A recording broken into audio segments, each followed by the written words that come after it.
Recién hacia 1880 se generaron las condiciones para la creación de un Estado nacional y con ello de un sistema educativo nacional, porque en ese año se produjo la última batalla entre el Estado nacional y la provincia de Buenos Aires y con ello el fin de las guerras civiles.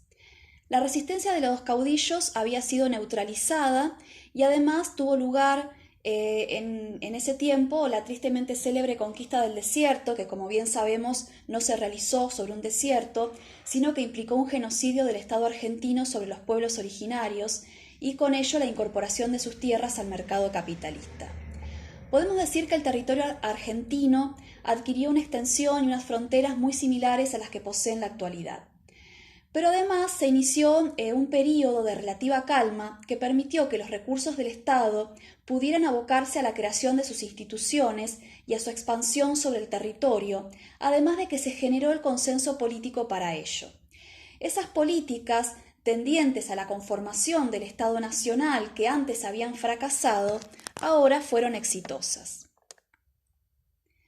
Este proceso se desarrolló entre 1880 y 1916, un período gobernado por una serie de presidentes que conformaron lo que se ha dado en llamar la generación del 80. Estos políticos se caracterizaron por profesar el liberalismo económico, esto es, la no intervención del Estado en la economía, la idea de que la economía debía quedar librada a las reglas del mercado, al libre juego de la oferta y la demanda. Este principio económico no significa que en la práctica el Estado no interviniera en la economía. Estos políticos que gobernaban eran miembros de la oligarquía, es decir, eran grandes terratenientes y estaban muy vinculados a los grandes capitales financieros, mayoritariamente de origen inglés, e implementaron todo tipo de maniobras para favorecer a las personas, familias y empresas vinculadas con esos intereses económicos. A lo que ellos se oponían era que el Estado interviniera, por ejemplo, en las relaciones obrero-patronales, creando leyes laborales para la protección de los obreros. Ahora bien, cuando se suscitaban conflictos en el mercado laboral, el Estado no dudaba en intervenir reprimiendo a los obreros.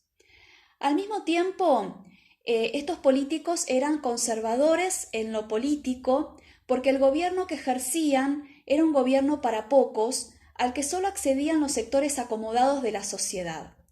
Estamos hablando de una época previa a la ley Sáenz-Peña, en la que no existía el sufragio obligatorio y secreto, por lo tanto, quienes iban a votar eran pocos y debían hacerlo expresando su voto públicamente. En este sistema político no había posibilidades de que sectores ajenos a la oligarquía y por fuera del partido gobernante, que era el Partido Autonomista Nacional, pudieran acceder al gobierno. Dos lemas caracterizaron a la generación del 80: orden y progreso, paz y administración. Comencemos por el progreso. Ello implicaba la inserción del país en una economía capitalista y en el mercado internacional, al que Argentina debía integrarse como productora de materias primas, en particular de granos y carnes, y como compradora de productos manufacturados que en gran medida provenían de Gran Bretaña. Para el desarrollo de esa economía capitalista se necesitaba mano de obra y por ello se fomentó la inmigración. Para lograr el desarrollo de una economía capitalista y la urbanización del país, se necesitaba orden, y el orden implicaba que la población obedeciera al Estado, a sus autoridades y sus leyes, y que trabajara de manera disciplinada. Se había neutralizado a los indígenas y a los caudillos que habían puesto trabas para el desarrollo de esa economía capitalista, pero en esta etapa surgieron nuevos motivos de protesta que atentaban contra ese orden deseado. El movimiento obrero. Junto con la economía capitalista también se había creado un mercado de trabajo urbano. A diferencia de lo esperado por las clases dirigentes, la mayoría de los inmigrantes europeos no se incorporaron a las tareas agrícolas, ya que las condiciones de trabajo en el campo eran de un nivel altísimo de explotación, a la vez que era imposible el acceso a la tierra para los pequeños productores. Muchos de los inmigrantes permanecieron viviendo en Buenos Aires y en sus zonas aledañas y conformaron la mano de obra de una naciente industria dedicada principalmente a la construcción, a la producción textil y de alimentos. Y en ese espacio urbano e industrial comenzó a conformarse el movimiento obrero impulsado por las condiciones de explotación que caracterizaban a ese mercado de trabajo y por las ideologías que portaban muchos de los inmigrantes que eran anarquistas o socialistas. Si el país quería atraer capitales extranjeros, debía dar al mundo una imagen de orden. Por eso el Estado se abocó a reprimir la protesta social. El orden era la contracara del progreso, la neutralización de todos aquellos que protestaban porque su participación en esa sociedad capitalista era subordinada. Debían trabajar para otros en condiciones de explotación y además no tenían representación política. Paz y administración implicaba que para obtener la paz anhelada era necesario suprimir la política, suprimir el disenso. Por ello se hablaba de administración, se suponía que las clases dirigentes no hacían política, sino que administraban un país ordenado. Por supuesto que no podemos perder de vista el carácter discursivo de estas afirmaciones. Estas ideas de orden y progreso estaban fundamentadas en la ideología positivista, que fue el paradigma que primó en la segunda mitad del siglo XIX y en las primeras décadas del siglo XX.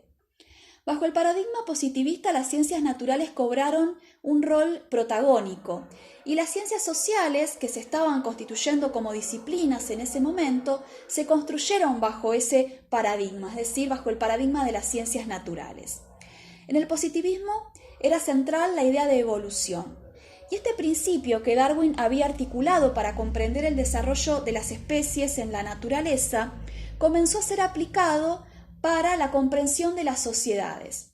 Entonces se pensaba que las sociedades atravesaban estadios y que había sociedades más evolucionadas que otras.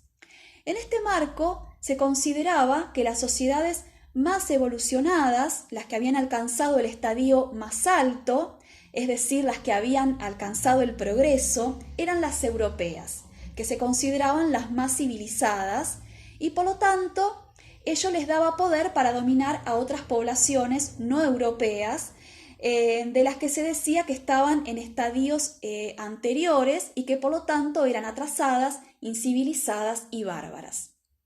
Por eso hay que tener cuidado cuando usamos el término civilización, porque tiene una carga ideológica y peyorativa muy fuerte. Y lo mismo sucede con el término evolución cuando nos referimos, cuando utilizamos ese término para referirnos a cuestiones sociales, porque es un término tomado de las ciencias naturales, pero cuando se aplica a lo social también adquiere una carga ideológica muy acentuada y puede inclusive utilizarse para justificar situaciones de discriminación.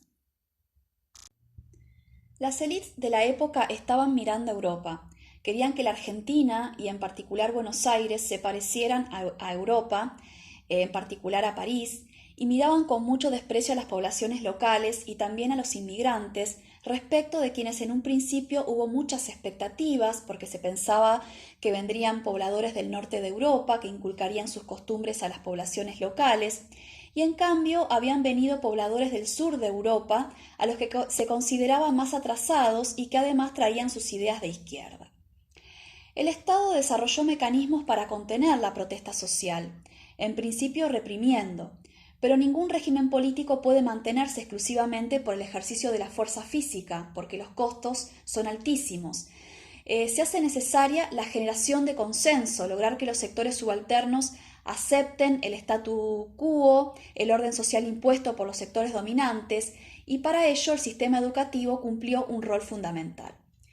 Es por eso que durante este periodo se produjo la creación del Sistema Educativo Nacional. Para crear un sistema educativo nacional era necesaria la existencia de un Estado nacional, pero al mismo tiempo la expansión y consolidación de ese Estado hacía necesaria la educación como promotora, como generadora de ese consenso.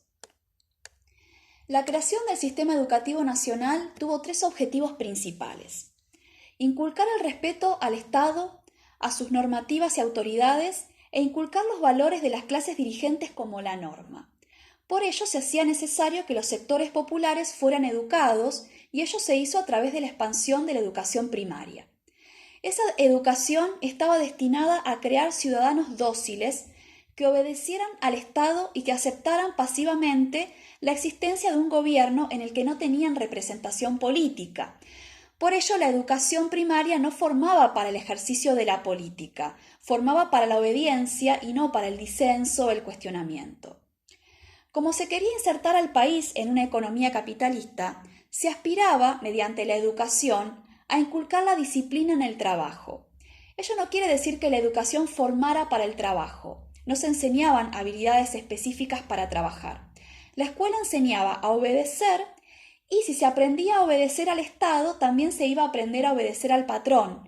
Y si los niños se acostumbraban a los ritmos que les imponía la escuela, también se acostumbrarían a trabajar bajo los ritmos impuestos por una economía capitalista.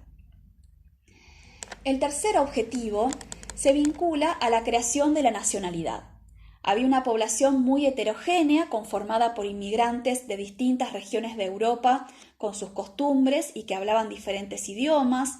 Cada provincia tenía sus propias costumbres y además estaban los indígenas que habían sobrevivido a la conquista del desierto, también con sus costumbres y sus idiomas. La educación impartida por el Estado Nacional no tuvo ningún respeto por esos particularismos culturales y regionales y procuró imponerles a todos y a todas la misma cultura, la cultura letrada, la cultura importada de Europa, el castellano que se hablaba en la ciudad. Había que homogeneizar a una población diversa, por eso se les imponía a todos la misma cultura, pero además había que lograr que todas y todos se sintieran argentinos, había que crear la nacionalidad. Por ejemplo, que un cordobés se sintiera más argentino que cordobés o que un inmigrante italiano se sintiera más argentino que italiano.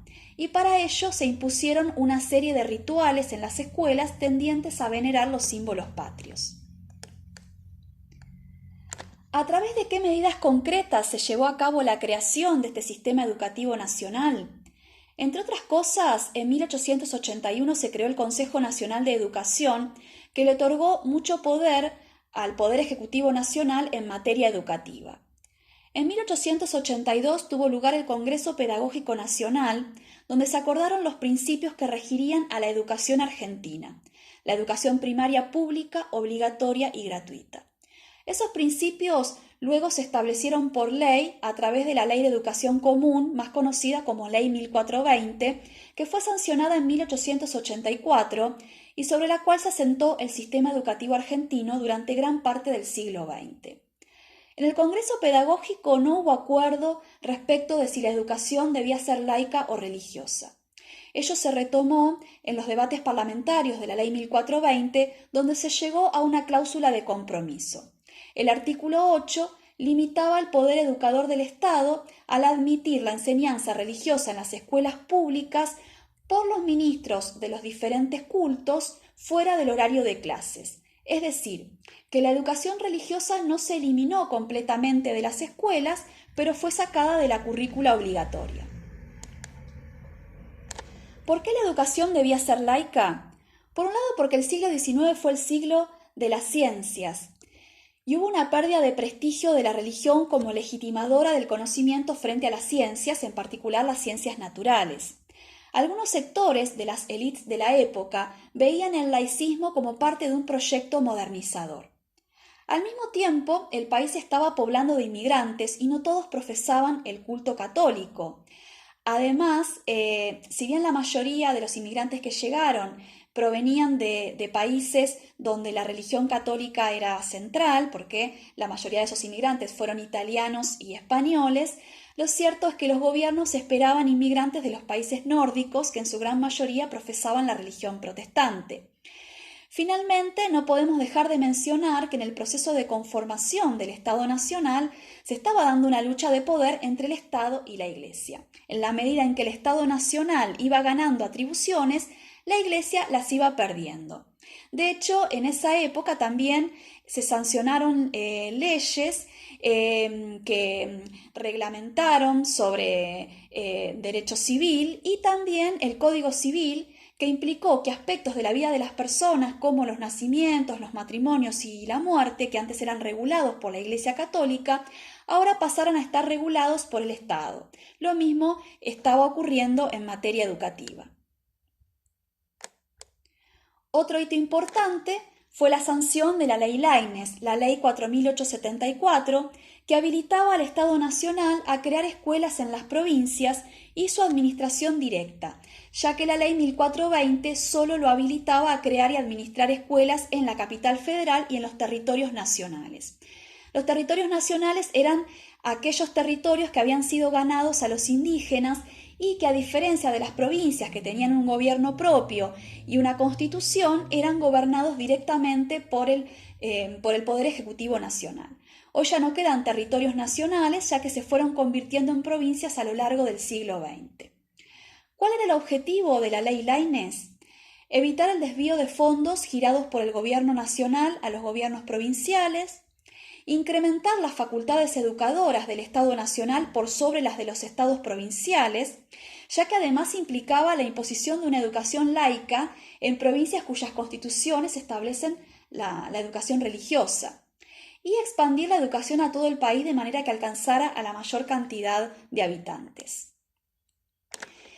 Sin embargo, en el debate de la ley y en el texto de la ley, el poder educador del Estado Nacional fue limitado, ya que para lograr la aprobación de la ley hubo que llegar a un acuerdo en el Congreso, estableciendo que el Estado Nacional solo podría crear escuelas en aquellas provincias que lo solicitaran.